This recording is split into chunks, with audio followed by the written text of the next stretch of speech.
Hello and welcome to the Inside Track, brought to you by William Hill, where we are on to episode 6. So thank you so much for all of your support so far. And on this week's show, we're going to be looking back at the weekend that was with the action at Sandown as well as Naas.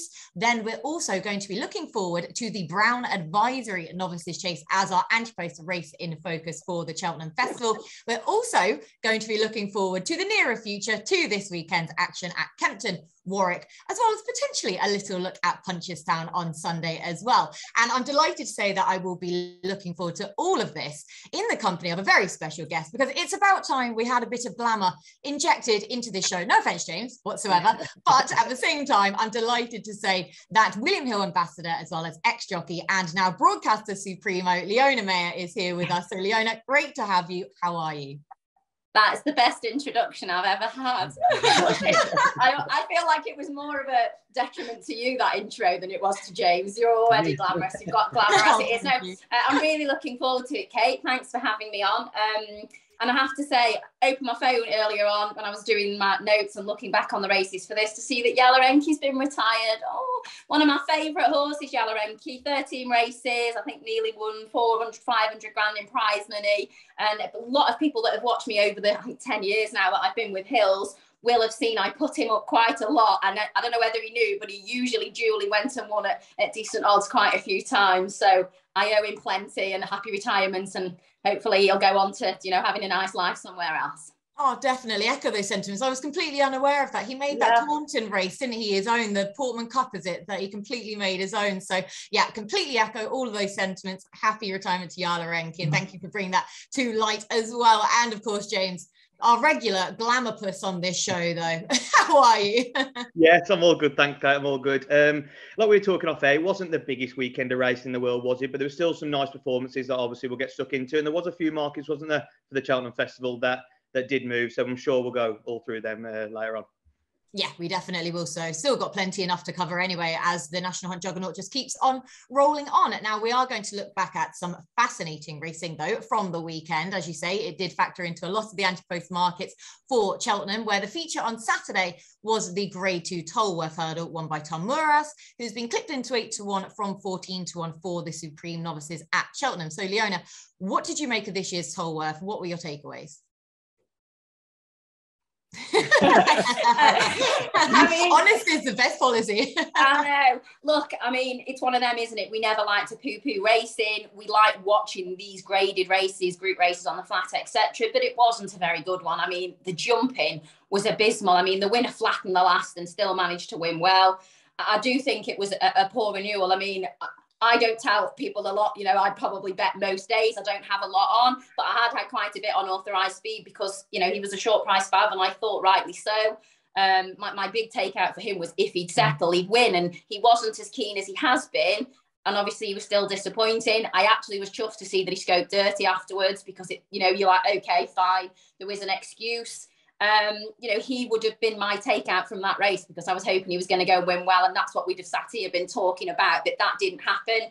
Should mention as well, Kate, that I think from a watching brief point of view, all of Gary Moore's runners more or less since then, and a few before, have all ran poorly, as in been beaten out of sight. So you just wonder with something like that, whether they've had a bad batch of food, bad batch of bedding, something, because something's not quite right there. Not for the time they were having. They were flying along, weren't they? And things are just not quite panned out. So I'm hoping that wasn't the true running of Authorised Speed. I'm sure they would tell us that it wasn't, because he'd scoped dirty. So as I say, I don't know that the form's very good, in all honesty. I do like to see a horse for a syndicate, though, win those big races, which is the case for, of course, Noel Feely, Dave Cross. Their syndicate would have been lovely for them and lovely for the owners. I know they seem really chuffed on the day, etc. But I don't know whether that's going to be a future Cheltenham winner. Yeah, exactly. In all honesty, like I say, I think that was the general consensus of that. But Authorised Speed, you're willing to forgive that at least for another day potentially, like you say, if he scoped down. Yeah, I mean, we've been talking about all of our viruses we've had over Christmas. Everyone's been a little bit poorly, and I know how off it made me feel. So if Authorised Speed was anything to go by, I mean, it was one of them. He wasn't as keen as he has been. Perhaps that's why, because he just wasn't feeling himself. He was a bit under the weather, and then that was proven in the result. Yeah, exactly. Like I say, he wasn't going from the get-go. Neither was the Irish horse in Arctic Brazil. But James, we talk about Irish novice hurdlers. And of course, the Irish did have their own interest on Sunday as well, because we had the Grade 1 Lawless of Naas, funnily enough, at Naas on Sunday, won by Champ Kylie from Irish Point, putting that Royal Bond form line in the spotlight. So what did you make of the race?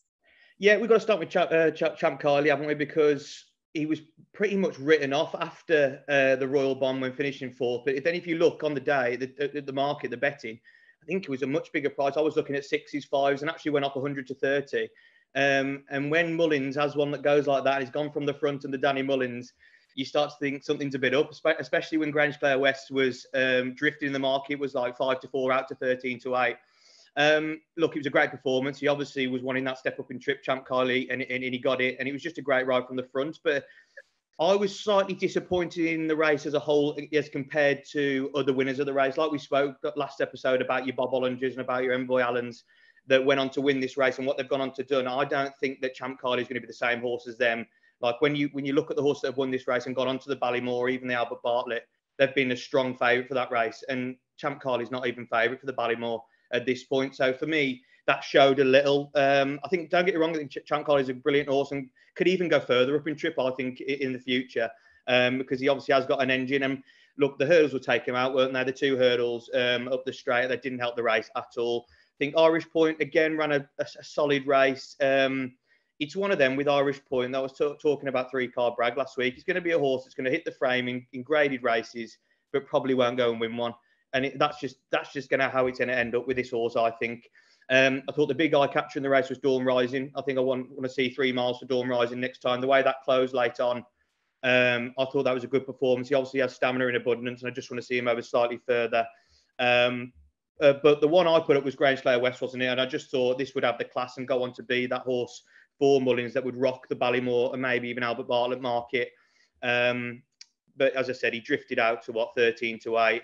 And he's drifted out for both the Ballymore and the Albert Bartlett. I think he was 7-2 out to 12s for the Albert Bartlett and 4-1 out to 12 to 1 with William Hill for the Ballymore. So you can still get a big price about him. But what I will say, the vet after the race did say that this horse was coughing and blowing extremely hard. So I don't think he's probably given the true running of his race. And if you saw, I always thought he was a stamina horse and he didn't look to have any at all. So something must have been not right with him.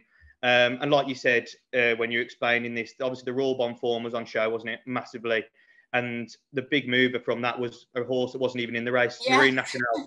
That's got into 4-1 for the Supreme now. And for me, that could be one of the most solid place bets at the festival at this moment in time, because he's going to have a holiday, he's going to be fresh, and he's going to come and run his race. And I think even 4-1, I think if you can get you look at the place markets for that horse, I think he's an absolutely solid place bet. If not taking Facile Vega very close in that Supreme. So yeah, that was probably the takeout from all of it in that race. Yeah, and do you remember non-runner money back as well with us here at William Hill, of course, as well. But yeah, Marine National, what didn't even run and was clipped in. And he was also clipped in the Ballymore as well, 7-1 from 10-1. 7-1 from 8-1 for the Ballymore. Champ Kylie, 6-1 in from 16s for the Ballymore. Irish Point, 7-1 from 10-1. And Grange Player West was 5-1, now 12-1 for the Ballymore. Like you say, has been readily dismissed then on the basis of that showing. So plenty of market moves and looking ahead to the Ballymore as a result of that run at the weekend. Now it is about time we got to know our guest in focus. Can I give my take from the weekend before we pick on me quickly? My goodness, of course. Just being as we're both slagging off the racing, I thought we should also give a positive. So mine was lovely big horse of Nicky Richards. Did you watch that 123 that O'Toole won well? The short price favourite won it. Cashel Russian I thought was a real eye catcher in that race. I always like those colours anyway and tend to see their horses because they're usually nice big future chasers, aren't they? He was off for absolutely ages, I think like 18 months, whatever it was, and then unseated on his chasing debut. And then last time around, he was kind of given one of those rides where you probably felt like they thought they couldn't beat the short price favourite anyway. So they kind of sat out the back, nursed him around. I mean, he was given a great, lovely, patient ride. And then he made up some late ground. And I think he could be a decent horse, like a Scottish National horse or, something over a lot further, because I think he wants 3 mile plus. So Cashel Rushton was my takeout as much as we're moaning about the racing. I thought he was good up at Newcastle. Oh, lovely. You know, you weren't obliged to do that, to go above board and to go the one extra, Leonie. So thank you so much. Because I'm moaning about the racing, I feel bad. I think we should give something for someone to look for. We need to give it some sort of boost after we have just lambasted quite a lot of the form, admittedly, then from the weekend. So there's a positive take-up, potentially a future Scottish national horse then for Leona. You heard it here first. But we're going to learn more about Leona now in our next section, because this is a brand new feature. So Leona, the spotlight is very much on you for this brand new feature, because I'm going to ask you some quick fire questions. So I want rapid, honest answers from you, please. Are you ready? I think so.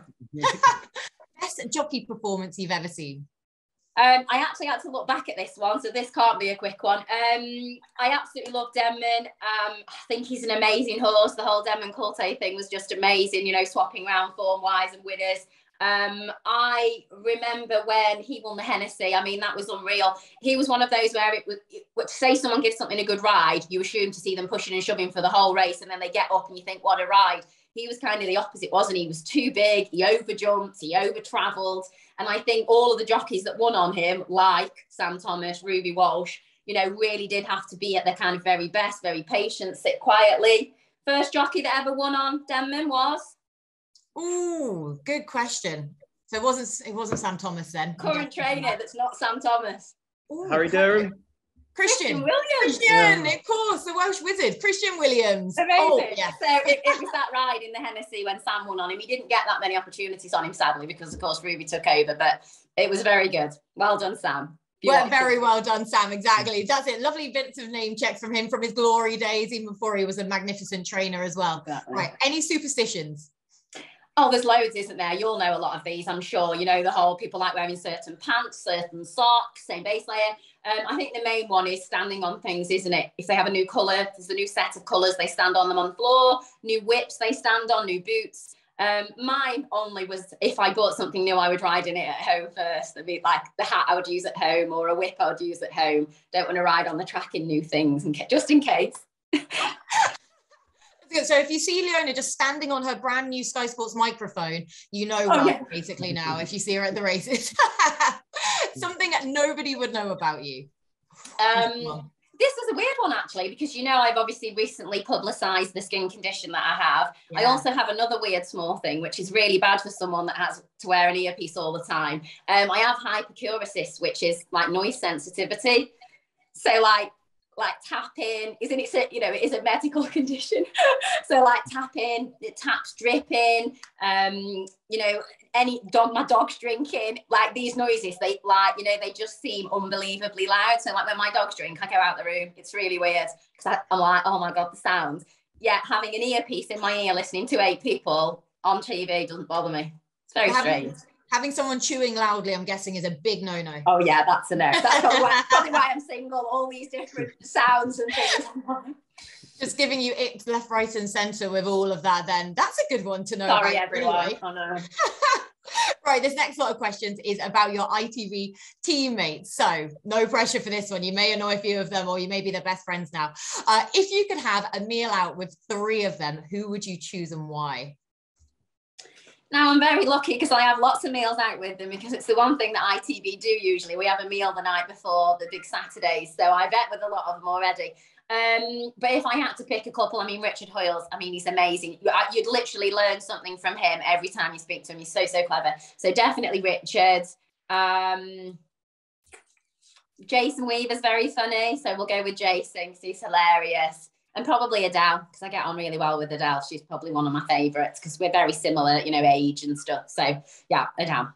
Oh, lovely. That was nicely done, nicely wrapped up. Who worst and best dressed? Oh, you must all know who the worst dresser is without me. Oh God, it's a given. It's a given. It's obviously Chapman. I mean, some of the things he wears, you just think, oh, it's on like combat jeans. I've never even seen them before. I didn't even know they were a thing. Definitely Chapman has to be the worst. I mean, some of his outfits are good, but a lot of them, not so much. Best, probably Cheska. I mean, she's the poshest, isn't she? She wears the nicest clothes. So probably Cheska. But I mean, Ed wears very nice suits as well, some of which I think are his own design, etc. So probably them 2, and they're the main 2. So perhaps they should be the fanciest anyway. Yeah, exactly. No excuses for them, at least, if they're not dressed all that well. If you had to follow a tip from one of them, who would it be? Ooh. Oh, I tell you who's very good, Rishi. Oh. Rishi's very, very good underdog. You know, he'll give you something at 16s or whatever, a bit like I try to, but I'm not don't know whether I'm as good as Rishi. And you forget about it, and then it'll flash up on the screen later that he's put up a 16-1 winner, and you're like, Rishi.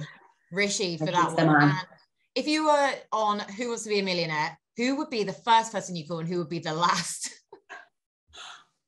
I don't want to do that. Hoyley would be the first because he's very, very clever about everything.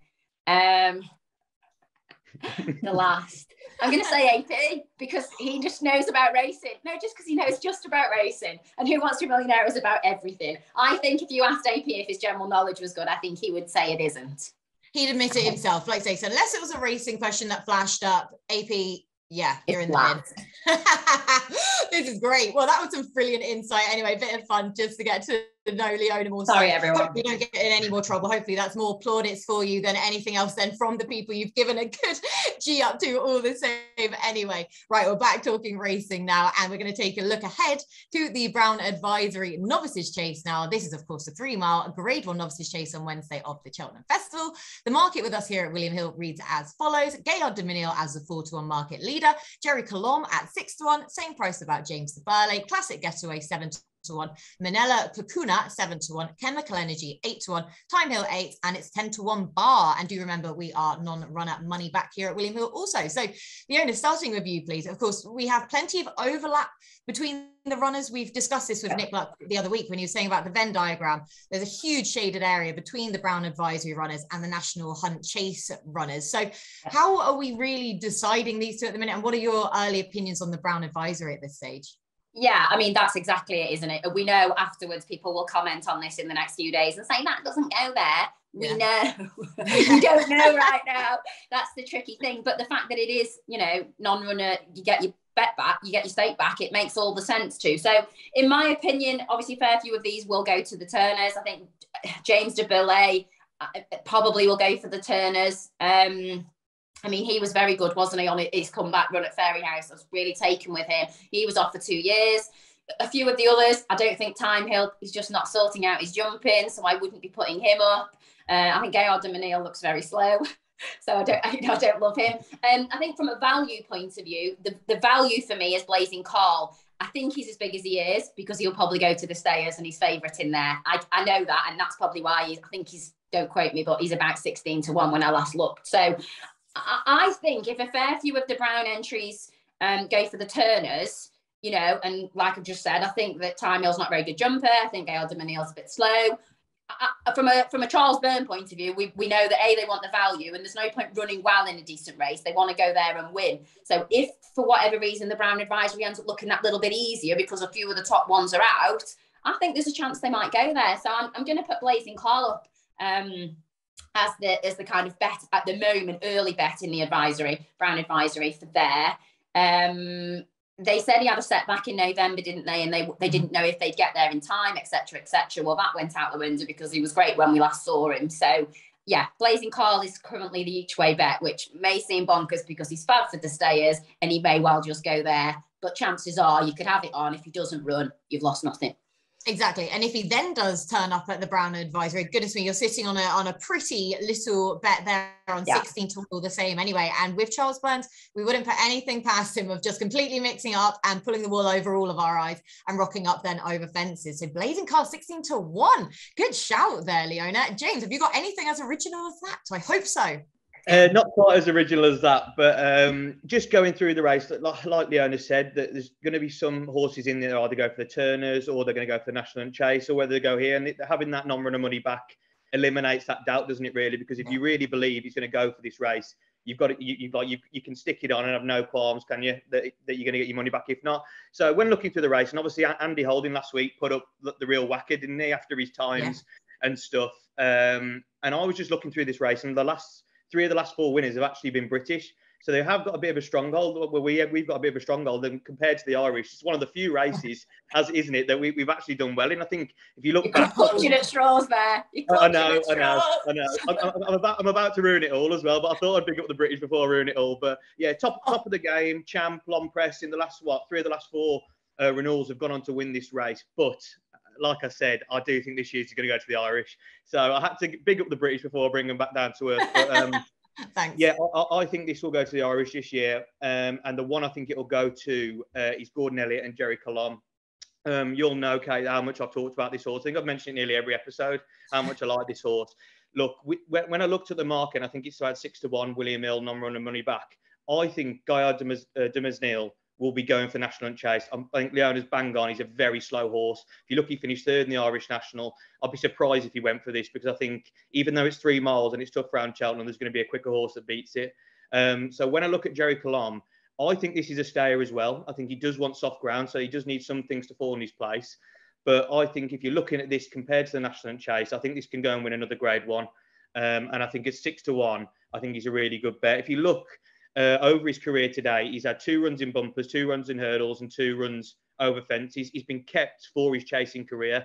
And when you look back at his 2 runs over fences, what a Fairy House and a Limerick last time out, there were some good horses he's beat both times. I think last time, Kilcrut, Authorised Art, Adamantly Chosen. These are good horses. And on his second run over fences, I thought he doesn't win by all that much, but he gritted it out. He's so determined. And when he gets that step up to 3 miles, I think that's exactly what he'll want. Like I said, he'll prefer the ground soft. If it goes good to soft, I wouldn't fancy him. But if it did rain like it did on the last Wednesday of last year's festival, yeah, he will absolutely love it. So 6-1, non-running money back, William Hill. Jerry Colombe would be my selection at this point. Just quickly as well, interesting, not many horses you can kind of bob from 2.7 down to 2.5, back up to 3 again. I think that shows a massive level of ability to be able to keep chopping and changing in distance, as in he'll stay further, but he's also got that turn of foot for shorter. So I was interesting that they went back down in trip last time. Yeah, I agree. But I just think, like you say, he shows a lot of ability there. But I just think the further he goes, the better he'll be. Like, even though you could say, oh, why would he then not go for the National and Chase? I think if you look at the National and Chase, when you got Gaillard de Mesnil, and this race could fall apart massively with others going to the Turners and that race, why would you not go and win a Grade 1 at 3 miles, which I think would be absolutely perfect for him? So yeah, there's a lot of ifs and buts in that race, like it is in many races, but I just thought he was the sensible option, and I hope if Gordon's watching this, he'll send it to the Brown Advisory. So yeah, Jerry Colombe for me. Oh, I like it a lot. And to be fair, you have, like you say, Jerry Colombe has come up on each of these shows, I think, so far, but you haven't been wrong about him yet. Anyway, he remains unbeaten from his 6 career starts so far, and then including the point-to-point start as well. But yeah, I mean, Leonna makes a point there where it does seem across the Irish Sea, they are far less restricted by trips. They do seem like they're far more flexible to be trying horses over all manners of trips. And like you say, if a horse has the ability, they should be winning regardless of a furlong here or there, in my opinion, at least anyway. So if he does step up and there's more to come from him than over 3 miles, well, goodness me, he isn't half an exciting horse anyway. So Jerry Colombe, he has been backed in even more so, 6-1 currently with us, non-runner money back though. Do remember that as well. Now we are going to be looking ahead to this weekend now. And this is, for some reason, this is one of my favorite weekends in racing. I literally have no idea why, because the racing's never that fantastic, but I think because it's post-Christmas, it's dark and dreary outside, all the focus is on the racing, and it's just sort of proper national hunt weather. It's like brings out your core fans. So I always really like this weekend for some reason. And we are looking at, firstly, the Grade 2 Silvagnaco Conti Chase at Kenton over 2.4. This race won last year by Mr. Fisher, the year before that by Master Tommy Tucker. So it's a race that is very much Grade 2 contest rather than pushing for any Grade 1 status, Leonna. And we only have the 6 entries at this stage as well. So where are you looking at the minute? Yeah, did you feel as excited when you saw the horses that are in here? I did not. No, I did not. Okay. Again, just saying. I mean, we've got a lot of old horses in here. I mean, don't get me wrong. I am like you, that person that if Angel's Breath went and won after 4 years off the track, I would be so happy and think, I'm glad patience has paid off. But, there is a lot of question marks in this race. For just quickly to go through a few of them, Pick Dory is Pick Dory. I feel like he's the kind of horse, he's always underestimated and, underrated by many. I don't think he did a great deal wrong last time out when he won the Peterborough. He's the only course and distance winner in the field as well, so we know conditions suit. He may well just jump round in front in a small field, and that'll be the end of that, which might be a bit boring to watch. It's exactly what he did last time, but chances are it could happen. Paint the Dream, I don't think he's not good enough. He's not a 160 horse. Cool Cody is very cool. We like him, don't we? He's a good old horse, runs his races. He beat St. Calvados last time, but he looked absolutely knackered. Both of them are just getting on a bit now, aren't they? And I think their marks are high enough for them. And then we've got obviously the two that we should mention, Clondor Castle, 420 days off the track, long time, isn't it? And Angel's Breath, obviously 4 years. I mean, Angel's Breath, from the form he showed for Nicky, and off that 151 was his mark, then he'd be thrown in. He's won on heavy ground, etc., etc. But a horse back from that long off, and if the ground is heavy going, just not for me. I just couldn't take it on trust. I really couldn't. So I'm going to be very boring and just kind of stick with Pit Dory to run his usual same race and probably not do a great deal wrong.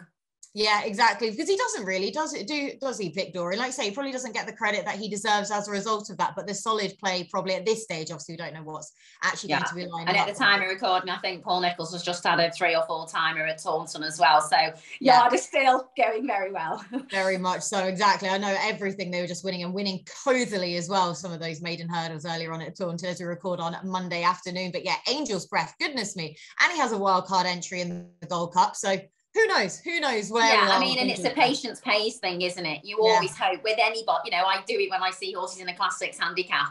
I hope that they go and win, because I think as owners, as connections, to wait for that long, and keeping the faith, usually they don't want to wait a year, do they? Because you've got to pay a year's worth of training fees or 6 months to get them back. So 4 whole years of waiting, I just hope he runs a decent race, if nothing else.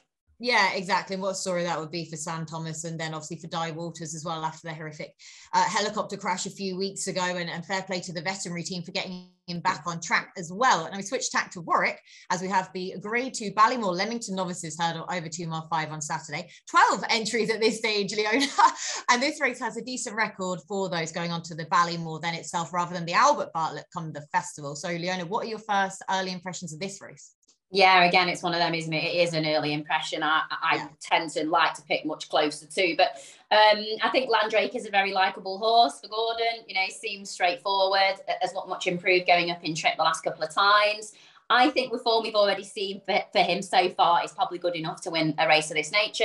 Ground stays soft, that'll be perfect. I hope he'd be a nice winner for that. I mean, he made the odd mistake last time, but he still won like a good thing. So he's not entered in anything else either, so I wonder if they kind of just a bit of a suck it and see what happens. The interesting horse before the other day that I was thinking, I like the look of Gavega, but of course now that Gary Moore's Yard are a bit under a cloud for me as regards the scoping, I'm going to steer away from Gavega, I think, because of that. Accidental Rebel that's in there was a non-runner on soft ground on New Year's Eve, so will that not run? Knowsley Road was a non-runner a couple of days ago on a self-cert, so again, we might end up having a much smaller field than we'd like, but I think kind of Landrake, I'm hoping will go there. And again, he might be favourite, it might be boring, and but I just think he's probably the solid horse in there.